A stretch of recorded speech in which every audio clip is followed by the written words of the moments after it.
my name is Juana Ayers. I'm a co-owner of a Healing Journey Therapeutic Massage in Flagstaff, and I'm here to show you some stretching. I did a great workshop last weekend. I learned the active isolated stretch. It's the Aaron Mattys method. And what I found really fascinating was all these stretches could be done on yourself. And it's so important as we age gracefully to keep our joints with their full range of motion.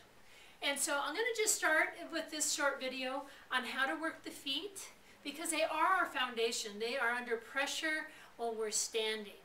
And if our feet are not happy, then that just kind of has a domino effect that works up to the ankle, knees, hips, and eventually up to the shoulders and neck. The idea with the Aaron Mattys active isolated stretch is that you go through a range of motion of the particular joint. So right now I'm working with my toes, and you repeat them 8 to 10 times.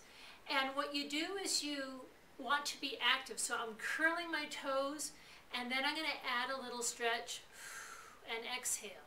Now I'm going to bring them, again, I'm contracting the top of the foot, so raises the toes, and then when I get to that full range, or the end range, I'm going to give them a little extra stretch. And so again, contract. They're both contracting, but in opposite directions. It's a flexion. It's a dorsiflexion and a plantar flexion on the foot.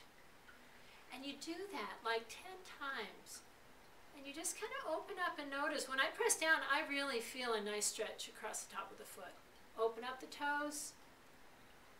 Not so much. I'm more flexible in that opposite motion there. But you keep doing that. I think I'm on maybe 6, so that's 7, 8, 9, and 10. And then you can do this to individual toes.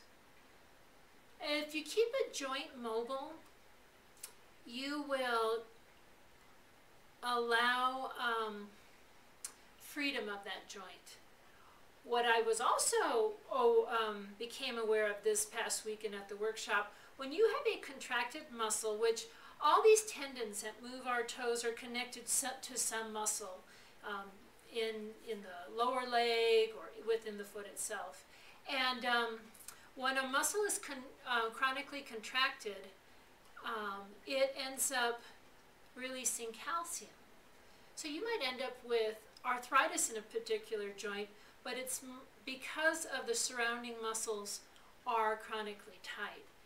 If you loosen them up, guess what? Calcium can be reabsorbed. And guess what?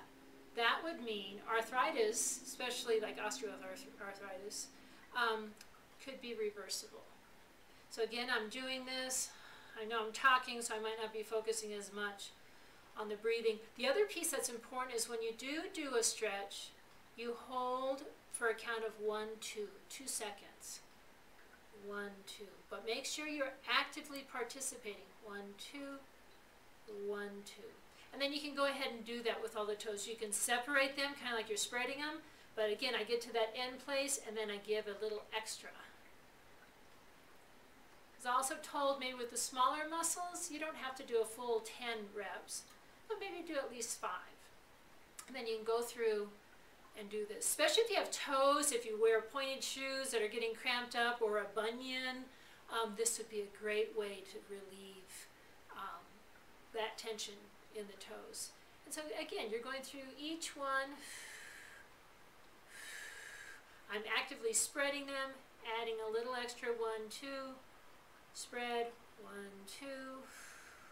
The other cool thing, if you do have a rope, you can go ahead and weave the rope between your toes. See if you can see that. And then you can curl the toes, open the toes. You can get a thicker rope, especially if your toes are already pretty flexible. You might want to encourage, or maybe even do it twice. But once you've done one way, I started up, you reverse it. For some reason this is a little tighter for me. Again, I'm curling, 1, 2, opening, 1, 2,